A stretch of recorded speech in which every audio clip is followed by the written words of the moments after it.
माननीय अध्यक्ष महोदय, आज मैं महामहिम राज्यपाल महोदय के द्वारा प्रस्तुत अभिभाषण पे हो रहे वाद विवाद पर अपनी प्रतिक्रिया देने के लिए आया हूं। महोदय, एक छोटी सी कहानी मैं बताना चाहूँगा। एक महिला थी, उसकी छोटी बच्ची जिसकी उम्र 5 वर्ष थी, वो अपनी माँ से आकर पूछती है कि माँ, छोटे भाई का मृत्यु कब होगा? तो माँ ने पूछा कि बेटी तुम ऐसा क्यों कह रही हो, अपने छोटे भाई को मरने के लिए क्यों कह रही हो? तो छोटी सी गुड़िया ने कहा कि माँ, बड़े भाई की जब मृत्यु हुई थी तो बहुत सारे लोग हमें खाना देने के लिए आए थे, हमारे घर में भोजन नहीं था, हमें कपड़े नहीं था, तो बहुत सारे लोग हमसे मिलने आए थे और हमें खाना देकर गए थे।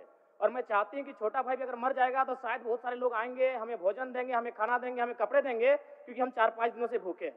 महोदय, आज यही भाव कोयलांचल के हर एक रैयतों के घर में है कि जब भी हमारी जमीनों का अधिग्रहण होगा, जब कोई कंपनी हमारी जमीन का अधिग्रहण माइंस के लिए करेगी और जब माफियाओं के द्वारा उन पर लाठीचार्ज होगा, उनके लठेत के माध्यम से उन पर हमला होगा, तो कोयलांचल के रैयत चाहते हैं कि साथ साथ में 2-4 IAS IPS को भी चोट लगे। क्यों लगे? न विगत कुछ दिन पहले बागमारा में एक घटना घटी थी, हिलटॉप कंपनी का मामला था, DSP महोदय घायल हुए थे, सरकार ने वीडियो कॉल से बात किया था, सरकार ने उस मामले को संज्ञान में लिया था, लेकिन ठीक उसके कुछ दिन बाद सिंदरी के सुरंगा में फिर एक घटना घटती है। इस बार महिलाओं को सड़क पे दौड़ा दौड़ा कर पीटा गया, उनकी साड़ियों को फाड़ा गया, उनके कान की बालियों को नोचकर छीन लिया गया, लेकिन न FIR होता है, न कार्रवाई होती है। महोदय, इसी प्रकार से आज एक मामला संज्ञान में आया है। मैं सदन को सचेत करना चाहूंगा, ये मामला मांडू का है। महोदय, मांडू के प्रभावित गांव बसंतपुर, पचड़ा, कोतरे, बालमहुआ, हुरदाग, रहवन, पचमो, इचाकडी, बरगैया, ठोठाटा, लइयो, दनिया, यहाँ एक कंपनी है, उस कंपनी का नाम है पावर मेक लिमिटेड और उसकी सहयोगी कंपनी अमर इंडिया लिमिटेड। इनके माध्यम से खनन का कार्य होना है। अध्यक्ष महोदय, विगत 2-3 दिनों से लगभग 500 की संख्या में महिलाएं धरने पर बैठी हैं। यह मामला मैं सरकार को आपके माध्यम से संज्ञान में देना चाहता हूं। अगर सरकार संवेदनशील है, क्योंकि लॉ एंड ऑर्डर की बात करती है, ये सामाजिक न्याय की बात करती है, विधि कानून की बात करती है, तो भारतीय संविधान आर्टिकल 14 कानून के समय सबको बराबरी की बात करता है। एक DSP घायल हुए, आपने लॉ एंड ऑर्डर को हाथ में लिया, DIG IG ने मार्च किया, DSP ने संज्ञान में लिया, DC घटनास्थल पर गई, लेकिन जब ग्रामीणों को पीटा जाता है, जब ग्रामीणों की जमीनों को जबरन लिया जाता है, कानून अपनी प्रतिक्रिया क्यों नहीं देता? अध्यक्ष महोदय, इसलिए मैं एक गंभीर मामला आपके संज्ञान में देना चाहता हूं।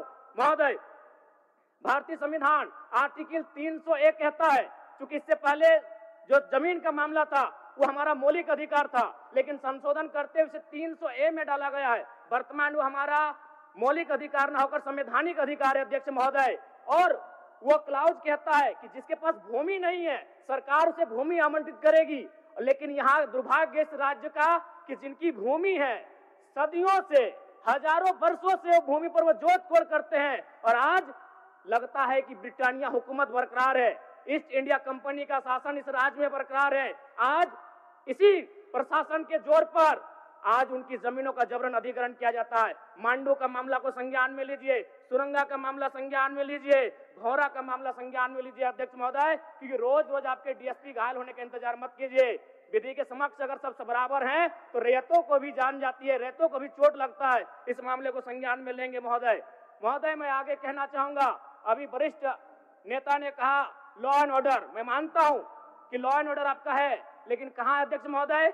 गांवों में, खेतों में, खलिहानों में, बालू और कोयला के खदानों में, माफियाओं की जेब में आपका लॉ एंड ऑर्डर है। महोदय, मैं पढ़ के बताना चाहूंगा, OB डंपिंग को लेकर भिड़ंत, फायरिंग, बमबाजी, रेती जमीन पर OB डंप किए जाने को लेकर पहले भी हो चुका है संघर्ष, चले थे गोली बम, मामला जीनागोड़ा का। देव प्रभा आउटसोर्सिंग के समर्थकों व ग्रामीणों में झड़प, पत्थरबाजी व फायरिंग, तीसरा थानेदार का हाथ टूटा। अचानक बमबाजी व फायरिंग से मची भगदड़, पुलिस की मौजूदगी में एक दूसरे पर पत्थर बरसाते लोग। मैंने कहा लॉ एंड ऑर्डर है। अध्यक्ष महोदय, कहाँ? गांवों में, खेतों में, खलिहानों में, कोयला के खदानों में, माफियाओं की जेब में। अध्यक्ष महोदय, मामले को गंभीरता पूर्वक संज्ञान में लीजिए। अध्यक्ष महोदय, फिलहाल मांडू के मैंने जिन गांवों का नाम जिक्र किया है, अभी भी 500 महिलाएं धरने पर बैठी। अध्यक्ष महोदय, अगर सरकार इस मामले को गंभीरता पूर्वक नहीं लेती अध्यक्ष महोदय, तो बागमारा और झरिया जैसी घटनाएं मांडू में घटित होने में देर नहीं लगी। अध्यक्ष महोदय, इसलिए मैं चाहता हूं कि इस मामले को आप संज्ञान में ले। दूसरी बात अध्यक्ष महोदय, मैं आपके माध्यम से एक अत्यंत गंभीर मामला संज्ञान में देना चाहता हूं। धनबाद जिला तोपचाची प्रखंड अंतर्गत पिपराडी गांव, आजादी के 78 साल बाद भी उस गांव की सड़क मुख्य सड़क से जुड़ नहीं पाई है। उनका मामला आता है अभयारण्य भूमि, सेंचुरी का भूमि का मामला संज्ञान में आता है। अध्यक्ष महोदय, मैं सदन के माध्यम से सरकार से पूछना चाहता हूं कि पारसनाथ पहाड़ में सड़क बन सकता है तो पिपराडी गांव में क्यों नहीं बन सकता है? अध्यक्ष महोदय, पारसनाथ पहाड़ में जिन लोगों की सड़क की जरूरत थी अध्यक्ष महोदय, चूंकि वह धनी लोग थे, वो संपन्न लोग थे, इसलिए पारसनाथ के पहाड़ में जो कि सेंचुरी अभयारण्य है सड़क चली गई, लेकिन पिपराडी गांव सड़क नहीं जा पा रही। अध्यक्ष महोदय, ये तोपचाची प्रखंड का मामला है, इसे संज्ञान में लेंगे। दूसरी बात अध्यक्ष महोदय, जो विषय मैंने कहा 300A में स्पष्ट है कि राज्य अपनी विधायकी शक्ति का उपयोग करके संपत्ति के अधिकारों को सीमित, कम या बदल कर सकता है। इसलिए आपसे आग्रह होगा, जो भी मामले भूमि संबंधित खासकर खनन क्षेत्रों से आते हैं, उसके लिए आप एक पोर्टल बनाए अध्यक्ष महोदय, एक शिकायत पत्रिका बनाए अध्यक्ष महोदय, क्योंकि मामला बहुत ही हिंसक रूप धारण कर लेता है। मैं उस क्षेत्र से आता हूं, मैं कोयलांचल के क्षेत्र से आता हूं अध्यक्ष महोदय, मैं रोज बमबारी, गोली, तमाम घटनाओं को देखता हूं, सुनता हूं अध्यक्ष महोदय, और आम व्यक्ति की कहीं सुनी नहीं जाती है। इसलिए आपके माध्यम से सरकार से मेरा आग्रह होगा, ऐसे विषयों पर सरकार गंभीर रहे। अगर गंभीर नहीं रहती है तो अप्रिय और अनहोनी घटना होने में देर नहीं लगी। अध्यक्ष महोदय, धन्यवाद अध्यक्ष महोदय, बहुत बहुत धन्यवाद। माननीय सदस्यगण।